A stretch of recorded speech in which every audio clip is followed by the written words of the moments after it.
Bloomburrow released a crap ton of new legendary creatures, of which we are not talking about any in the precons, only the other half of them from the previous video. Shameless plug, watch that video first, whatever. Welcome to the video, it's part 2. Let's talk about Eluge, the shoreless sea, 1 and 3 blue for the elemental fish, who is as strong and tough as the number of islands we control. Whenever they enter or attack, we're going to put a flood counter on target land, making it an island in addition to its other types. The first instant or sorcery spell we cast each turn, including our opponents, cost a blue or 1 generic less to cast for each land we control with a flood counter on it.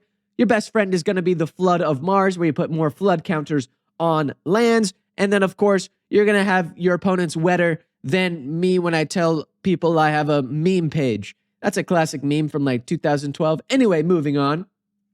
Vren the Relentless, 2 blue-black for a Rat Rogue 3/4. He has Ward 2. If a creature an opponent controls would die, exile it. Instead, at the beginning of each end step, create X 1/1 black rat creature tokens that are stronger the more rats you control, where X is the number of creatures your opponents controlled that were exiled this turn. So the more dies, the more guys, if you know what I'm saying. Anyway, this guy kind of looks like Master Splinter. You see what I did there? Anyway, moving on. We got Gev, Scaled Scorch. He is black-red for a lizard mercenary with ward pay 2 life. Other creatures you control enter with an additional +1/+1 counter on them for each opponent who lost life this turn, maxing out at 3 +1/+1 counters. Whenever you cast a lizard spell, Gev deals 1 damage to target opponent. Of course, you're going to throw in cards like Murderous Redcap, where it does damage, it dies, comes back, dies and comes back again. Very fun. Or Spitfire Lagac, which has landfall and deals that max 1 damage to each opponent, maxing out your +1 counter. Shenanigans. Of course, I'm big brain, so I see +1 counters and I see killing stuff and I go, this is a fling deck through and through. You pay a bunch of lizards, you do a bunch of damage and you fling them. It's pretty epic, pretty cool. Next up, we got Zorine, the scary movie. Just kidding. The Cosmos Caller, 1 white-black for a bat cleric with flying, vigilance, and whenever a bat you control attacks, you gain 1 life. Whenever Zorine enters or attacks, you may pay white-black and 2 life. When you do, return target non-land permanent card with mana value 3 or less from your graveyard to the battlefield with a finality counter on it. You're basically a little bit of a Batman because you have your utility bat, like Courier Bat, because it returns anything you want to your hand, or you can get the Bat Cave back, whatever. You have a bunch of cool bat stuff. It's a bat deck. You're Batman. It's cool. Moving on. It's Alania, Divergent Storm, 3 blue-red for an Otter Wizard. Whenever you cast a spell, if it's the first instant, the first sorcery, or the first Otter spell, you can have a target opponent draw a card. Milady, why don't you go first? Here, draw a card. And if you do copy that spell, you may choose new targets for the copy, so your Neckbeard ability to then cast very scary instants or sorceries, or otters, I guess, if you really wanted to, you can double it. You get free value. You just have to do a little hat tip to one of your opponents. It's kind of cool. I don't know. I like it. It's a cool little otter. Plus, he looks kind of drippy. So, cool. Moving on. We got Clement, the Worrywart, 1 green, blue frog druid. Whenever they enter or another creature you control enters, return up to 1 target creature you control with lesser mana value to its owner's hand. And frogs can tap to add green or blue, only to cast creature spells. So basically, you've heard of the concept of a trampoline. Well, it's basically what's going to happen. You're going to be bouncing all your cards, bounce Coiling Oracle, bounce Haze Frog, whatever. So you just bounce a bunch of cards, so you get good enter the battlefield repeatability. This is a cool little Simic commander, definitely more fun than Nadu, in my opinion. Anyway, Chamelia, the Seed Miser. That was my nickname in college, wink. 1 black-green for a Squirrel Warlock with Menace. Other squirrels also have Menace. Whenever you sacrifice 1 or more foods, you make a squirrel, and you can pay 2 to forage, putting a +1 counter on each other squirrel you control. To forage, you gotta exile 3 cards or sack a food. Basically, you make squirrels, and then you make very scary squirrels with guns, and it's awesome. And of course, you could throw in cards like Chitter Spitter, which is what they called me in college as well. Basically, you make your squirrels stronger for each acorn counter, and you can make squirrels repeatably. It's a cool squirrel commander. Very fun. Would recommend. And it's got the right colors. I like black and green as a color identity. Anyway, moving on. It's Burke, Long Ear of the Law. 4 green-white for a rabbit soldier with vigilance. Whenever it enters, put a +1 counter on each of up to 2 target creatures. Whenever a creature you control with a +1 counter on it attacks, double the number of +1/+1 counters on it. That's crazy. I would have something funny to say, but whenever I think of this card, I think of the movie Fievel Goes West, An American Tale. Have you guys ever seen this movie? There's a character in it named Wiley Burke, and he's basically the same vibe. I don't know. It's all I could think about. It like just obsessively, I just keep going, Burke, like, you know, it's Wiley Burke, you know, long ear the whatever. He's the sheriff of the town.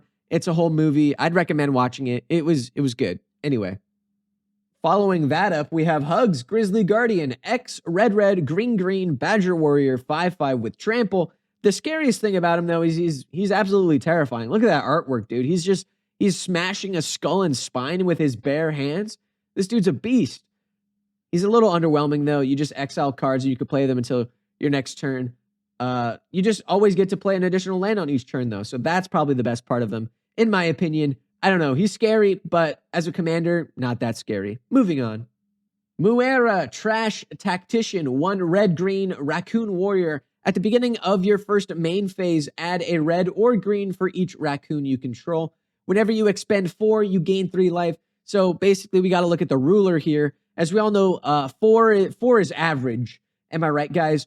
You know what I'm talking about. But whenever you expend 8, which is absolutely unnatural, 8 is much too much. Exile the top 2 cards of your library. You can play those cards, which is kind of better than that last guy, in my opinion. And there's only ever like 15-ish raccoons that you can play in this color identity if you don't have Maskwood Nexus. So I don't know. It's a cool card. But as we all know, 4 is average and 8 is completely unnatural and is too many mana. So moving on. Next up, we got this guy. I don't like him very much. He's kind of weak, and he looks like Google Translate's version of the hot Disney Robin Hood, if you know what I'm saying. Anyway, he's just kind of weak, in my opinion. You put counters on each other creature you control, but you have to have him attack, and he's a 2/2. So, I don't know. You kind of got to protect him, which is a lot, and you only get to draw cards off of it. I don't know. He's green-white, go wide. Who cares? Rabbit Archer, whatever. Don't care. Now, this guy, on the other hand, is freaking awesome. Dragonhawk, Fate's Tempest. 3 red, flying bird dragon. Yeah, you're a freaking chicken with a laser gun. You exile cards. You can play them. If you don't play them, you deal damage. What more do you want? It's awesome. You're going to run cards like Passionate Archaeologist because you can cast from exile. Wild Magic Sorcerer, making your exile cascade. Now Fishne, letting your exiles get doubled. It's awesome. And notice both of those guys have power 4 or greater, which is what you need to trigger Dragonhawk. Very epic, cool commander. I like it. Very cool. Beza the Bounding Spring is the ultimate commander for younger siblings. 2 white for an elemental elk that enters the battlefield. And if an opponent happens to have more of anything than you, you get to say, Mom, I want a treasure token. I want life. I want 2 fish. I want to draw cards. It's not fair. It's not fair they have more things than me. I want to have more things. So, of course, once you get it once, you're going to blink it 182 times in order to get insane amounts of value. It's crazy. This card is kind of just middle of the road, commander level. Hey, an opponent's doing well. I'll play my commander. I'll get a little bit of catch up going. It's kind of neat. It's kind of cool. I don't know. What do you think? Whatever. Moving on. Kitza Otterball Elite is 1 and a blue for a Otter Wizard 1/3 with Vigilance, Prowess, and you can tap to draw a card, then discard a card. And for 2 mana, you can tap, copy, target instant or sorcery spell you control, only if Kitza's power is 3 or greater. Basically, Kitza gives you a free-ish copy spell punch card every 2 spells you cast, because you'll get the Prowess trigger.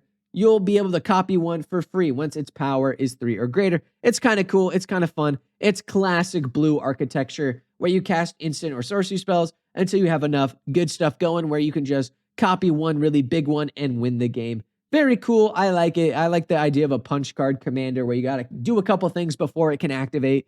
I think it's cool. Whatever. What do you think? Leave it in the comments down below. That brings us to the end of the video. If you liked it, leave a like. If you subscribe, subscribe. If you have some money lying around, donate to the children in Palestine using the link in the description down below.